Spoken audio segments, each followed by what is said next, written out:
কালীঘাট তৃণমূল ছেড়ে বিদ্রোহী তৃণমূল সাংসদদের এনসিপিআইতে যোগ দিয়েছেন যাদবপুরের সাংসদ সায়নী ঘোষ। গতকাল তার গড়ফার পার্টি অফিসে তালা ঝুলিয়ে দেন কালীঘাট তৃণমূল কর্মীরা। বের করে দেওয়া হলো তাঁর সহকারীকে। এ নিয়ে সায়নী ঘোষের সঙ্গে যোগাযোগ করা হলো, তার কোনো প্রতিক্রিয়া মেলেনি। আমরা এখানে কোনো গাদ্দারকে আর বসতে দিচ্ছি না, দেব না। উপড়ে ফেলা হলো নেমপ্লেট, তালা লাগিয়ে দেয়া হলো পার্টি অফিসে, উঠল স্লোগান।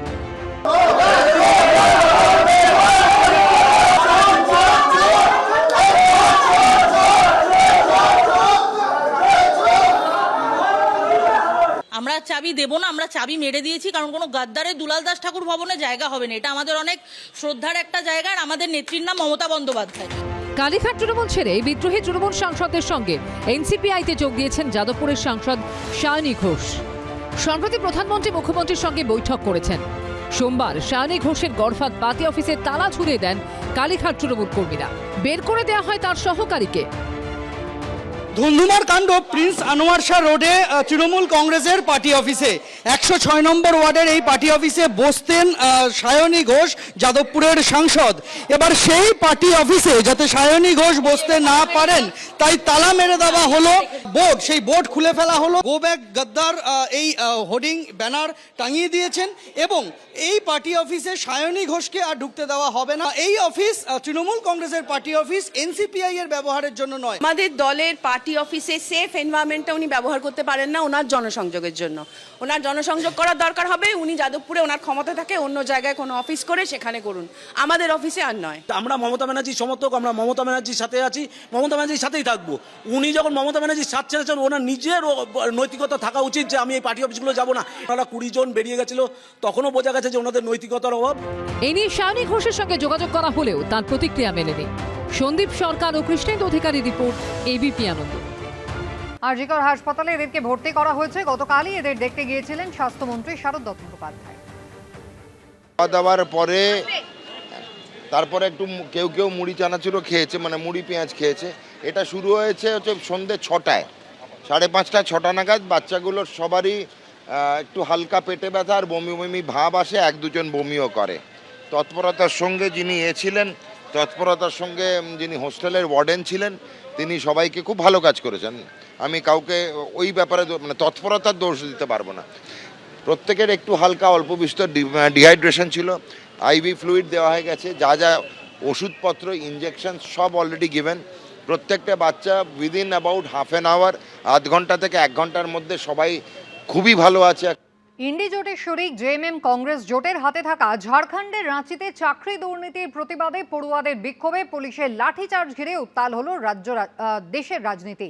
প্রশ্নের মুখে পড়ল হেমন্ত সোরেনের সরকার। পড়ুয়াদের বিধানসভা ঘেরাও অভিযানে চালানো হলো জলকামান। যন্তর মন্তরে জেনজির আন্দোলন এবং সেখানে পুলিশি অত্যাচার নিয়ে চাপানোতর এখনো থামেনি। তার মধ্যেই ইন্ডি জোটের শরিক জেএমএম কংগ্রেস জোটের হাতে থাকা ঝাড়খণ্ডের রাঁচিতে চাকরি দুর্নীতির প্রতিবাদে পড়ুয়াদের বিক্ষোভে পুলিশের লাঠিচার্জ ঘিরে উত্তাল হলো রাজনীতি। প্রশ্নের মুখে পড়ল হেমন্ত সোরেনের সরকার। পড়ুয়াদের বিধানসভা ঘেরাও অভিযানে চালানো হলো জলকামান, ছোড়া হলো কাঁদানে গ্যাসের শেল। कई बार लाठीचार्ज लगी है, जिस तरीके से लाठीचार्ज हम लोग इससे डरने वाले नहीं है। और जिस तरीके नौकरी बेची जा रही है 70 से 80 लाख रुपए, किसी का 1 करोड़ 10 लाख, किसी का 1 करोड़ 20 लाख, ये सेटिंग फेटिंग नहीं चलेगा। ঝাড়খণ্ডের পাবলিক সার্ভিস কমিশন এবং স্টাফ সিলেকশন কমিশনের পরীক্ষায় অনিয়মের অভিযোগ উঠেছে। সিবিআই বা অন্য কোনো এজেন্সিকে দিয়ে নিরপেক্ষ তদন্তের দাবি তুলেছেন পড়ুয়ারা। পরীক্ষা বাতিল করে প্রয়োজনীয় সংস্কারের দাবিও জানিয়েছেন তারা। সোমবার ছিল তাদের আন্দোলনের 17তম দিন। পড়ুয়াদের আটকাতে কাঁটাতারে স্পাইরাল ব্যারিকেড তৈরি করে রেখেছিল পুলিশ। তারপর শুরু হয় জলকামান ছোড়া। টানা 9 দিন ধরে রাঁচির জয়পাল সিং মুন্ডা স্টেডিয়ামে অনশন চালিয়ে যাচ্ছেন ছাত্র নেতা দেবেন্দ্রনাথ মাহাতো। অ্যাম্বুলেন্সে চাপিয়ে এদিন ঝাড়খণ্ডের পুরনো বিধানসভা অবধি তাকে নিয়ে যাওয়া হয়। अगर ये सरकार ये आवाज को नहीं मानती है तो ये सरकार को पूरे विश्व स्तर पे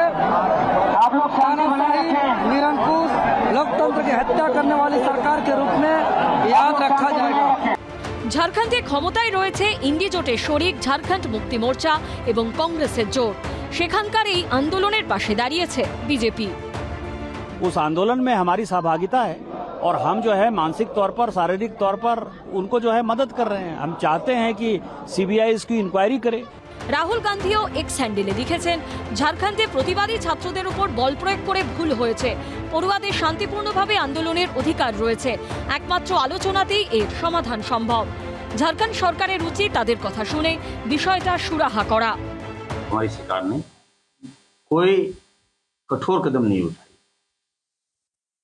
बच्चे थे और बच्चों को हम लोगों ने पानी का फुवारा फेंका, लेकिन बहुत बड़ी घटना घटते घटते बच गई, इसलिए कि उसी पीसफुल आंदोलन में भारतीय जनता पार्टी के कुछ असामाजिक तत्व जिसने बच्चों के आंदोलन को तोड़ने का प्रयास किया। उन्होंने धक्का देकर जो है दोबारा से पुलिस फोर्स को, आप देख पाएंगे कुछ जगह उन्होंने पत्थर भी फेंके हैं पुलिस फोर्स के ऊपर।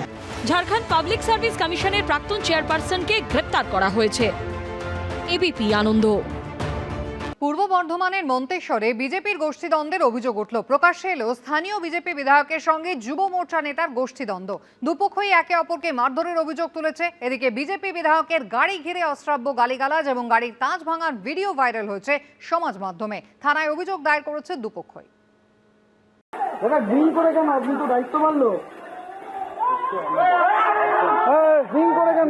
পূর্ব বর্ধমানের মন্তেশ্বরের সামনে এলো বিজেপির বিধায়ক সৈকত মাজা এবং বিজেপির যুব মোর্চার নেতা জয় রায়ের গোষ্ঠীর দ্বন্দ্ব। পুরো তৃণমূলীকরণ করার একটা ব্যাপকভাবে চেষ্টা এবং দুর্নীতি ধামাচাপা দেওয়ার চেষ্টা। কিছু সমাজবিরোধী দুষ্কৃতী, এদের আমি চিনি না, যাই না, এরা এসে মানে অকথ্য ভাষায় গালিগালাজ করে। বিজেপির যুব মোর্চার নেতা চিন্ময় রায়ের অভিযোগ, শনিবার তার কিছু অনুগামীকে মারধর করে বিজেপি বিধায়কের গোষ্ঠীর লোকজন। এই নিয়ে মন্তেশ্বর থানায় অভিযোগ করে ফেরার সময় ফের হামলা হয়। প্রায় 15টি গাড়িতে ভাঙচুর করা হয়। খবর পেয়ে রাতেই মন্তেশ্বর থানায় যাচ্ছিলেন বিজেপির বিধায়ক সৈকত মাজা। অভিযোগ, রাস্তায় তার গাড়ি আটকায় বিজেপির যুব মোর্চার নেতার গোষ্ঠীর লোকজন। চলে অকথ্য গালিগালাজ।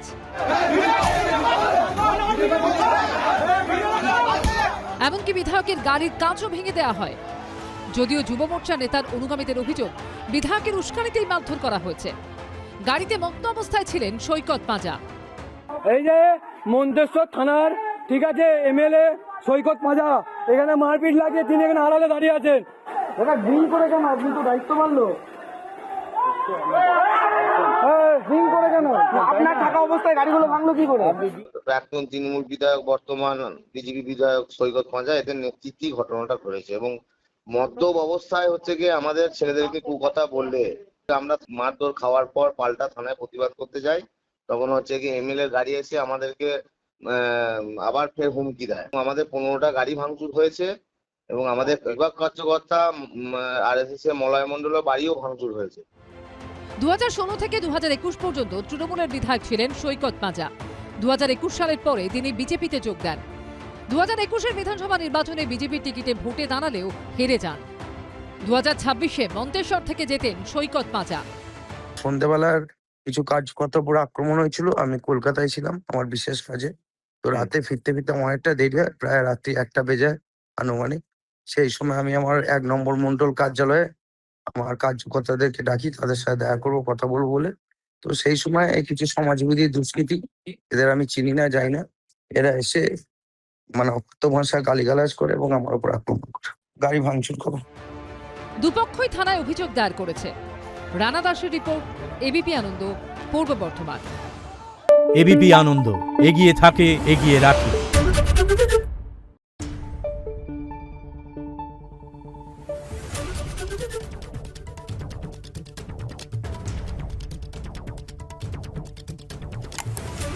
Thank you.